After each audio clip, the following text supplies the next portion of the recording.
a particular moment where Steiner is asked about nitrogen, and he says, "I've been talking about nitrogen this entire time."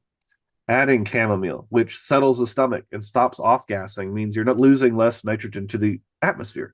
Yarrow, which helps stabilize other things. The entire host of it, Nettles, everything is about stabilizing and saving nitrogen, which is money. That's what we pay. We pay for protein value on feed, and that's expensive.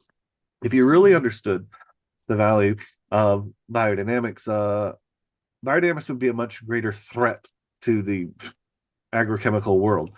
For example, the horn manure has consistently shown what are called free living nitrogen fixing bacteria in abundance, which is these are just like how a legume can fix nitrogen in its roots. These don't have any direct plant association. All they need is a tiny, tiny, tiny, tiny bit of calcium to make the enzyme nitrogenase, and they can take nitrogen directly from the air and some sugars from the exudates of plants and fix nitrogen directly.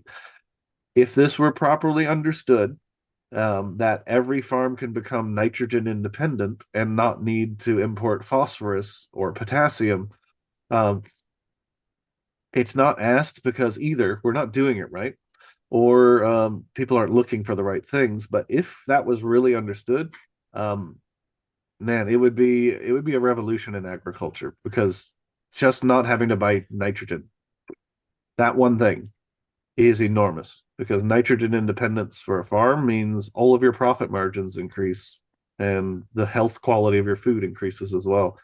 So yeah, that people don't ask why don't more people do it?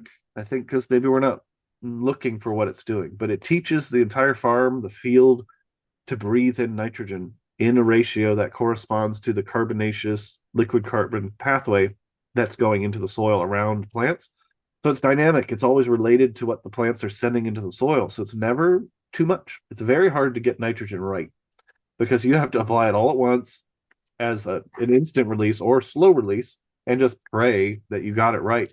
But of course we don't. Weather is complicated, soil is complicated, and the plants have their own particular needs every day. If we're force feeding them, which is what those do, it's not going to work.